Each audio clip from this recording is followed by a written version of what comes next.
Good afternoon and welcome to the American Heart Association's Spotlight on Congenital Heart Disease. Today we have a very special conversation with parents and children. We want to thank today's speakers, Cristina Civetta, who will be our host, along with our medical co-host, Dr. Zaidi, and a very special guest, the Mallgraf family. But first, Cristina, welcome. Thank you. Good evening, everyone, and thank you for joining us tonight. My name is Cristina Civetta, and I'm thrilled to be hosting the second part of our three-part webinar series entitled A Spotlight on Congenital Heart Disease. This series will help us educate and raise awareness about congenital heart disease. We hope you will be able to join us on our next and third session in April. I'm the chair of the American Heart Association and part of the Hamptons campaign, and I am also a congenital heart disease survivor. I was born with congenital heart defect and had my first heart surgery at only 18 hours old. I was able to share my story on our last webinar when I chatted with a fellow adult CHD survivor, Tabitha Ellis. Tonight, I'm thrilled to be joined by Grace Mallgraf and her mom and dad, Lisa and Greg. You guys cannot, Grace is so cute. She's 12. I can't wait for you to meet her. But before we begin, I want to share a little bit about the work the American Heart Association is doing. As you already know, they work tirelessly to improve cardiovascular health in communities across the country. In 2020, they funded more than $17.7 million in research focused on children's health and congenital cardiovascular disease and defects. They also joined with the Children's Heart Foundation in an initiative to provide $22.5 million in research funding through 2021. It's my great pleasure to thank tonight's sponsors, Mount Sinai South Nassau and Petro Home Services, for their support of our ongoing mission work on Long Island. It is also my great pleasure to introduce to you one of their amazing adult CHD physicians and our distinguished 2021 Hamptons Heart Ball honoree, Dr. Ali Zaidi, who will be so kind to co-host with me tonight. Welcome, Dr. Zaidi. Thanks, Christina. Thanks for having me. Thanks to the AHA. This is going to be great. The work the AHA is doing, and especially during this month, with the focus being on congenital heart disease. I think this is going to be a fascinating webinar. So thanks for having me. I can't wait to get started. Yeah, thanks for coming back. It's always good when I have Dr. Zaidi on my side. I feel like we complement each other. He knows the facts, I know the stories. Something. But I guess let's kick it off before we introduce the family. Why are we talking about kind of this transition period? Because I don't know if I mentioned to everyone, but Grace is only 12. So she is obviously at a different point with congenital heart disease. Yeah, so Christina, that's a great point. And for the folks who are listening, I always say this, congenital heart disease is, as you know, patients are born with this. This is, this starts off as a child and it stays with you for the rest of your life.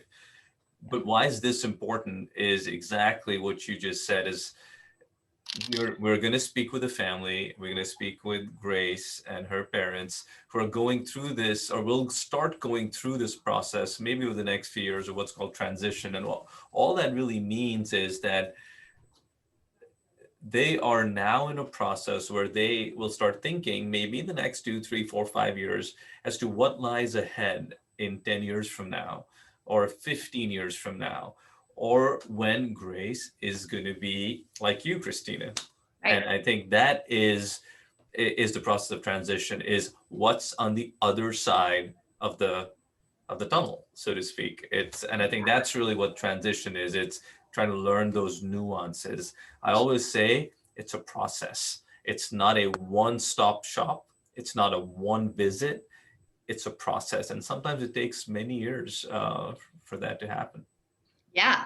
So I guess we should, have the family join now, because we should talk to them kind of about their experience and where they're at. Obviously, I have a lot of experience with how my family dealt with everything. So I would love to, let's just get the conversation going. Welcome, everyone. Hey guys. Thanks for joining us. How are you, doctor?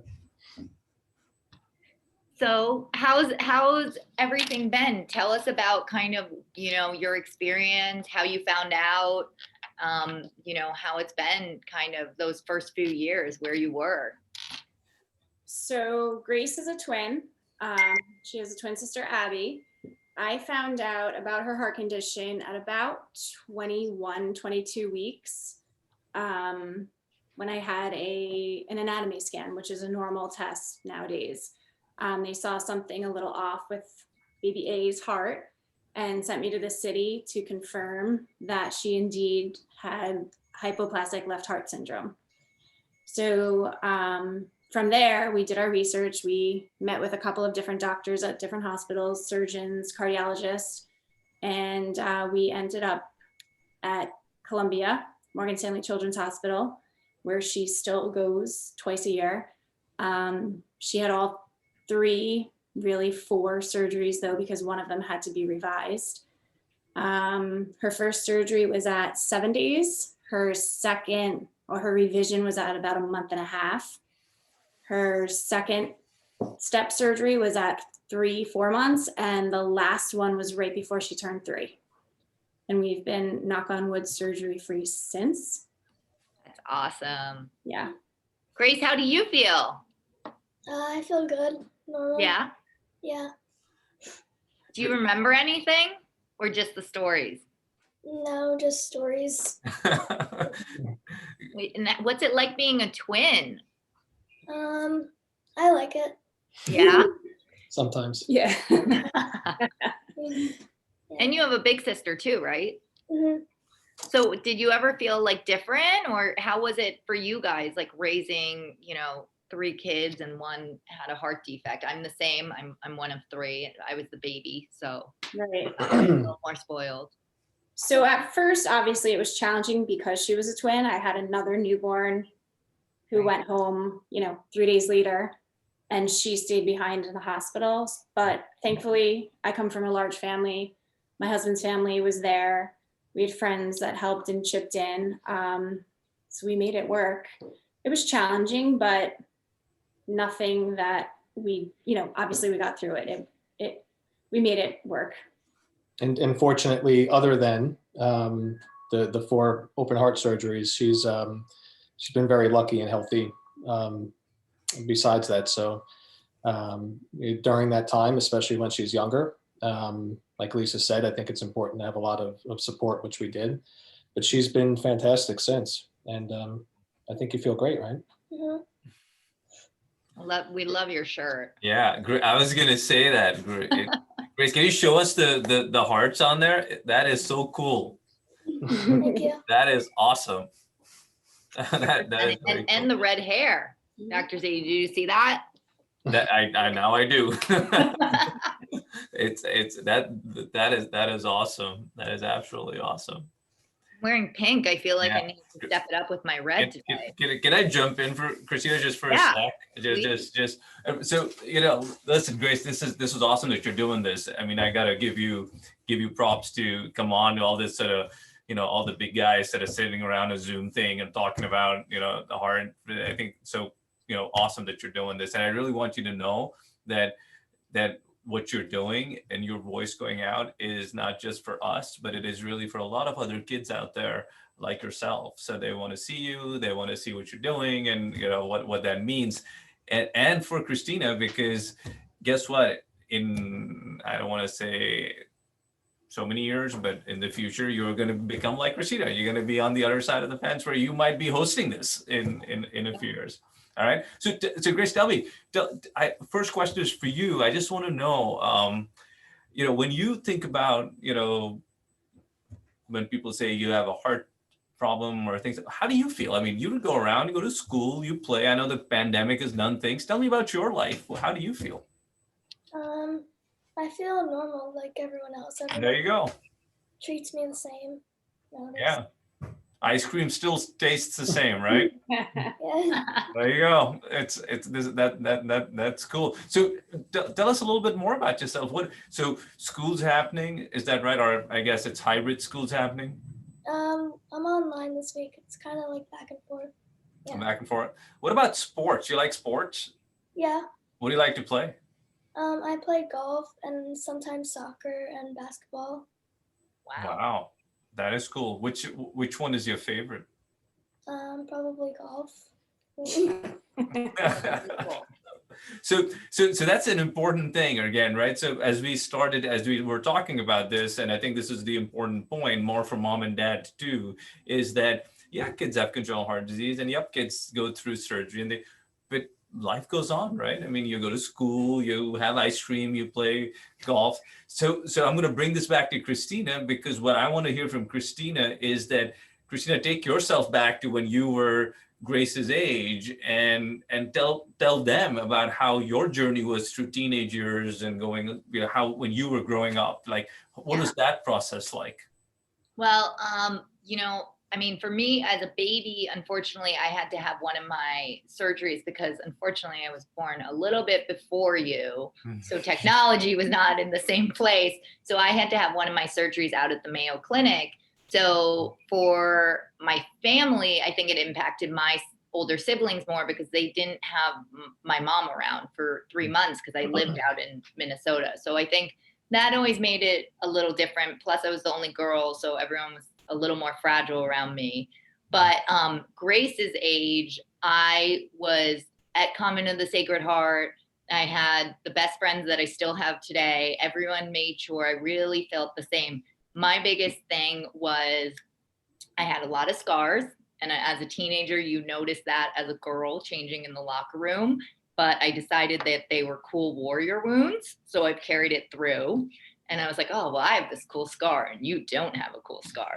But I think, the only thing is I couldn't run track. And that was my one thing. And you used to have to run around the reservoir and I couldn't do it. So I had a note.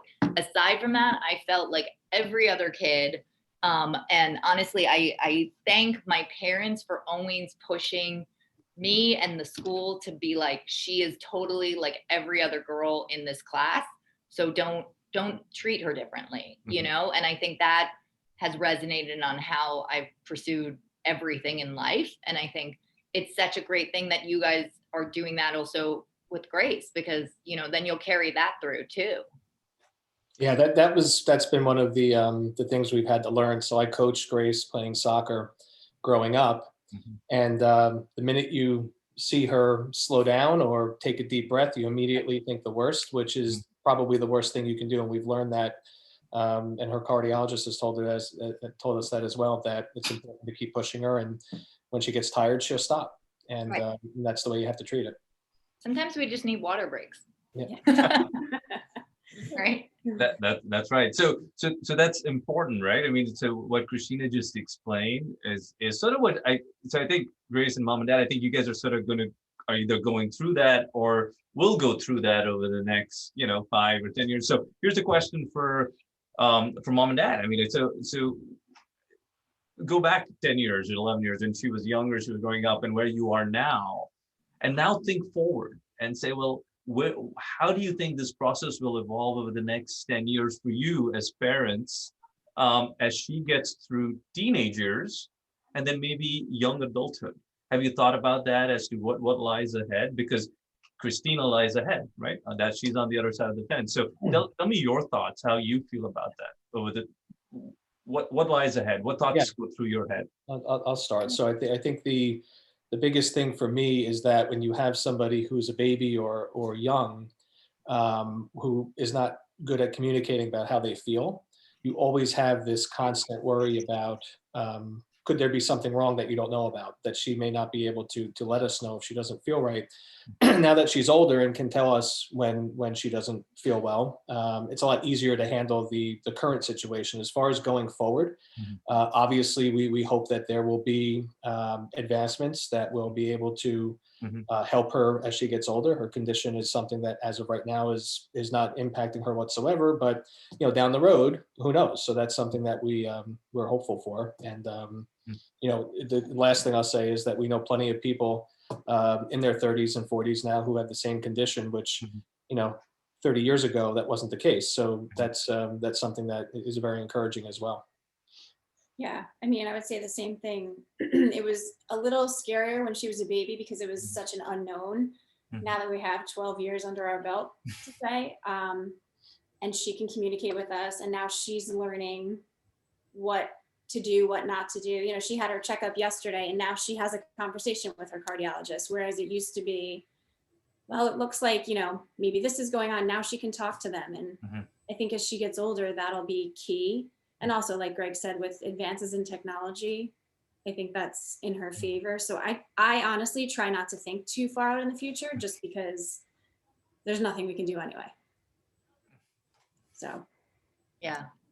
I do think technology is on all of our sides, I can say. From when I was born to even my last surgery 7 years ago, it was crazy what they were able to do and how they did it, and I think if I have another valve surgery and open heart, they said it probably won't even have to go open heart. So, that's amazing. That's remarkable for us. Right. No, absolutely. And for Cristina, what you're saying, and Mom, what you just said, and just speaking purely from a science standpoint as a cardiologist, you guys are absolutely right. Things that we couldn't do 30 years ago, we can do now. And the things we will be able to do 30 years from now, we probably can't do right now. So, so science is evolving. So you guys are absolutely right on the money, is that, things could just only get better as we go forward. So those are absolutely things to, keep in your back pocket. So I'm going to bring it back. Grace, can I bring it back to you for a second? So can I bring it back to you, because you're the important person here. I know Christina's important, but you're sort of important here. Just so tell me, and I'm gonna ask Cristina the same question in just a second. Is you're 12, you're gonna get into teenagers. What is the one thing when you go to the hospital or you think about this? What thing sticks in your head? Like what things, something that you want to talk about, like about your heart or what will happen, or when you go to the hospital, this one thing just sort of you think about? It's okay to say nothing. You can say nothing, and that's fine too. I never really think of anything. I'm expecting that it's okay because I feel fine. So yeah, I never really think of something that sticks out. Cool. No, that's great. That's again more for other people who are listening. This is sort of what you wanted to hear. Here is that you're not scared, you're not worried, you're not, your life, you're going forward, and that's important. That's important for you to know as well. I'm going to bring back to Cristina too. Is that, Cristina, if you go back and think about it, what things would you think about? What things would you say are things that were sort of in the back of your head when you were growing up? Well, I think, wow, that's taking me back a while. So it's not that wild back. I know, but I think, well, usually I was like not happy because I would have to do like a monitor or something that was super heavy and annoying. But I think I would ask them, why sometimes I was having a hard time keeping up in sports, or like what my surgeries were going to look like. I feel like that's stayed a pattern. Every time I see my doctor, I'm like, so how many more years for my pacemaker, and how many more years until this surgery? So I think that's what I always ask, like time wise.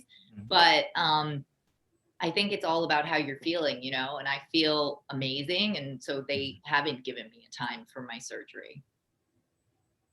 Yeah. So again, for Mom and Dad, and for other kids who are listening or families who are listening, what you guys just said is you guys took a spectrum of someone who's young and growing up, and Christina's young too, but to a young adult with congenital heart disease, and you guys said the same thing. You guys both basically said the same thing, is that, you guys are going forward. I feel great. And that's exactly what Cristina said. And that is the spectrum of congenital heart disease, sort of growing up with it to adulthood. And Cristina, you probably know this too, is that, and for Mom and Dad too, is that there are patients now with congenital heart disease who are living into their 60s and 70s, and if you believe it, even in their 80s. I mean, that's happening, right? So you know, there's a lot to look forward to, a lot of things that lie ahead, right? So those are all steps in the right direction. Yeah. So Grace, when you go to the doctor, because I mean, I remember sometimes I used to get nervous. Do you ever get nervous? Are you ever like, or you're kind of like, whatever? Yeah, I never really get that nervous just because I said before, like I feel fine. Yeah, Mm-hmm. No, not really. that's good. She just yesterday, the biggest nervous question, I guess, was, do I have to get blood work again? That was the worst. Did you ask any other questions? How was your appointment, by the way? It was good. Yeah? Mhm. Yeah. It's always good to get checked in Heart Month. Yeah. Yeah, twice a year now. It used to be once a year. They just changed the protocol that she goes in twice a year. Never once complained. All the years we've been doing it, she's been to Philadelphia CHOP, 3 times now? Mm-hmm. Columbia, which is an hour and 20 minutes from us. I can't tell you how many times, and she's a trooper. Never complains, and knock on wood, all been good. That's amazing. Yeah, I go between 3 and 4 times a year. Mhm. Yep. But it's because I also have to get a pacemaker check sometimes. So Right. one of the appointments like that. Yeah. But yeah. Do you ever have to do like monitors or anything at home or no? No. Well, sometimes she gives her a Holter monitor. Yeah. We haven't had one, I think in like a year and a half.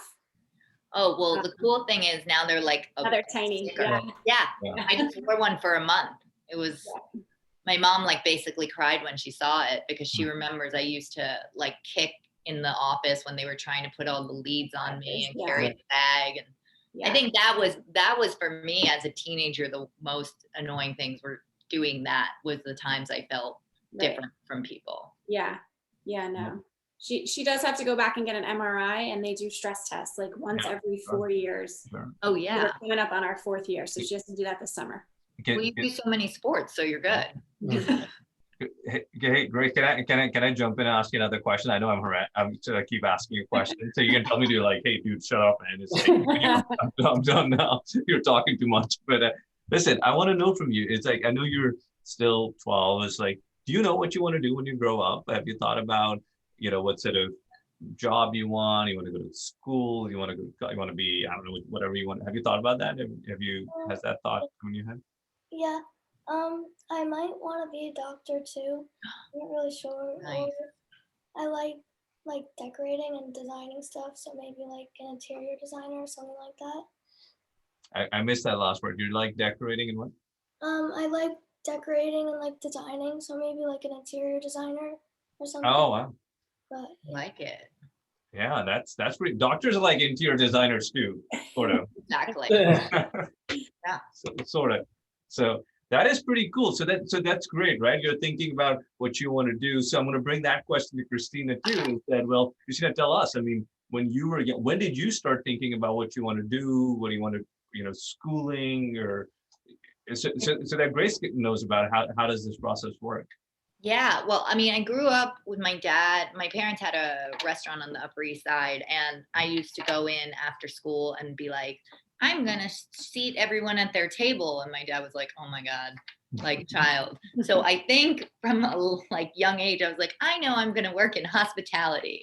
So I don't know. I mean, I always was thinking about when I'm older and like getting to that point. I think, my brothers and I are, one's 3 years older and one's almost 8 years older. So I was always seeing, especially the 8-year-older one, kind of like all the things he was doing. He was already in high school. He had a band. So then of course I started a band, so I was always like, what am I going to do when I'm older?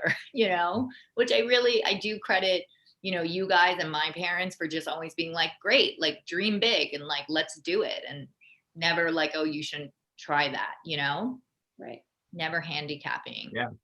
So you mentioned your parents, and again, for mom and dad here, and just sort of wearing my congenital heart disease cardiology hat on, this is why transition is so important. This is why this journey is so important, is because it's about Grace, absolutely, and Christina or other patients with congenital heart disease, but we also see what mom and dad and parents go through, or as the process evolves. I think this is important for to bring up. So here's a question from mom and dad, and just so I don't know if you guys have thought about this, and I would love to hear what Christina's thoughts are.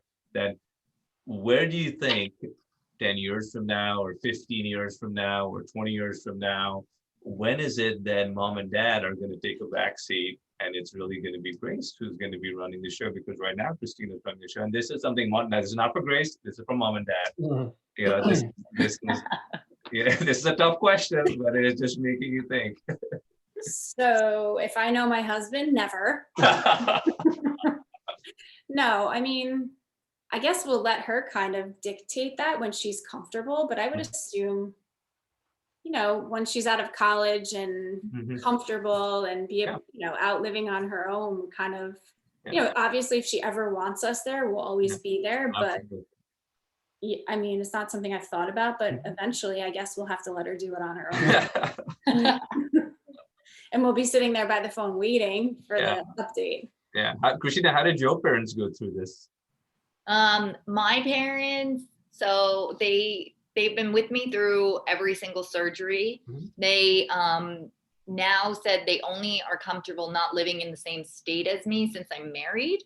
So, and also living in Europe half the year. But, you know, they feel very comfortable with that I have a husband who knows how to take care of me if anything happens, and he knows about heart disease. So I think it was, you know, at the point where I had my real adult surgery, and it was really my decisions, like me who had the choice of what to do and, you know, to wait on surgery or not. I think that's when they kind of were like, okay, you know, it is her life, because I was living on my own at that point. And then definitely once I got married, they felt much more comfortable, like, at least we know you're with him and he can get you to a hospital if something happens. And, you know, but I mean, I still talk to my parents every single day. And when I was going to my heart doctor a few weeks ago, it was like, okay, call me the second you get out. And you're like, okay, I'm 36, but I will. Yeah. Right. So this is, so again, so more for mom and dad and for Grace to hear, this is exactly it. I mean, this is a journey. This is it's a process. This is at no means it's a be all and end all. It's none of that. I'll tell you this. I've done this for many years now. One of my oldest patients is 62, and his mom is 91, and she still comes to every clinic visit. 91, every clinic visit. Isn't that cool? All right. But that's my point, is that this is a journey. Everybody plays together. It's, you know, at some stage when Grace is older, she'll start, coming into her own, but that at no means doesn't mean that mom and dad aren't around. I mean, they're around. It's, that's what it is. So yeah, but that is, something to think about in the future. But yeah, just so you know, mom and dad still come, by the way. In fact, we still call sort of some of our adult patients, and then we call mom and dad right after that. Yeah, exactly. So, I also think, it's my parents are like, well, we're the ones who fought to get you here.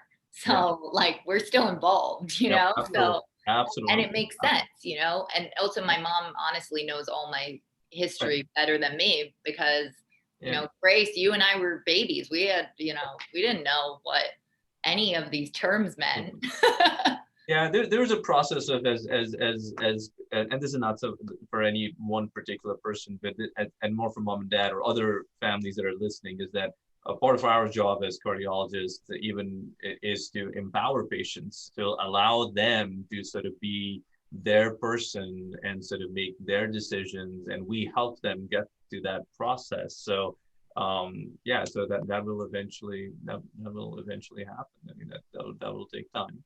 Yeah, we've gone from checking on her 2 or 3 times a night to sleepaway camp 2 years ago for a week. So you definitely evolve and get more comfortable with the situation. Right. That's awesome. Right. Yeah. I mean, you're amazing, Grace. Yeah. That's right. That is pretty cool. So, Grace, do you have any questions for us? I mean, do you think that's anything that's coming in your mind that you want to?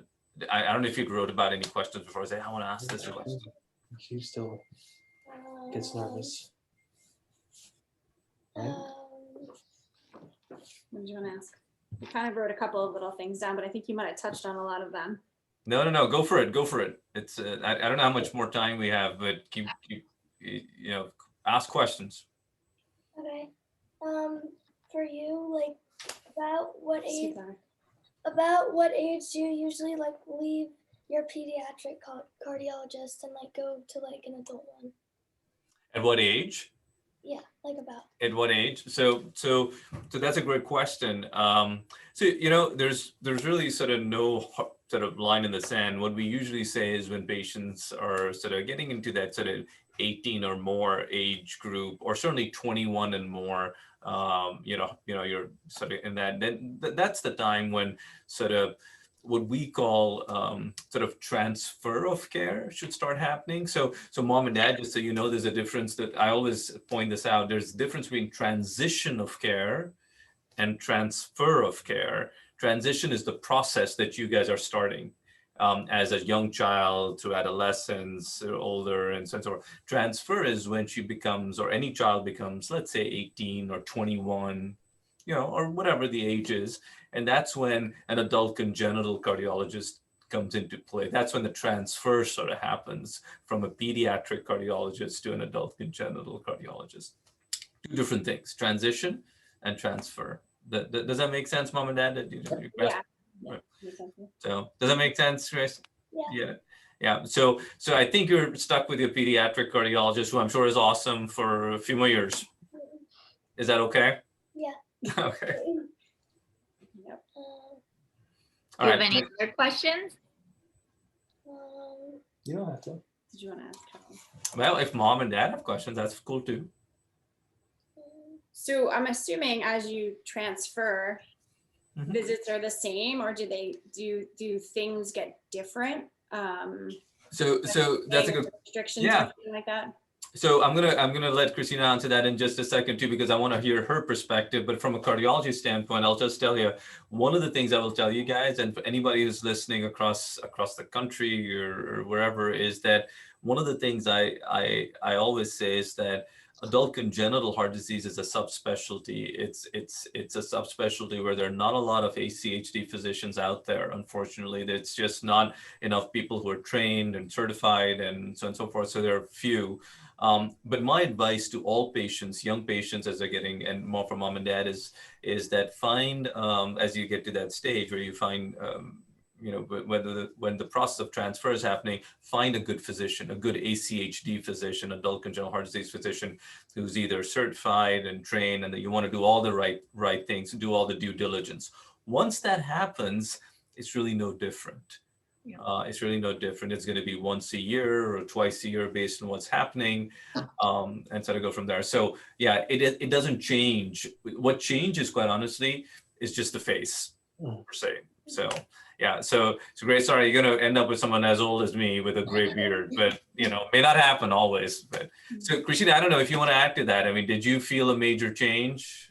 No, I think the biggest thing is, Grace, you'll see that you might have more questions because you're, becoming an adult, or, you will. And I think before it was my mom or dad asking, Doctor, I have this question, and it suddenly was like, hey, I have a question. So I think that's the biggest change, but you kind of still do the same checkup, protocol for the most part, unless stuff keeps changing, Right. Yeah. So wait, Grace, do you have more questions? Because I think the way we should end this is you should share with people your age what your message is. Mm-hmm.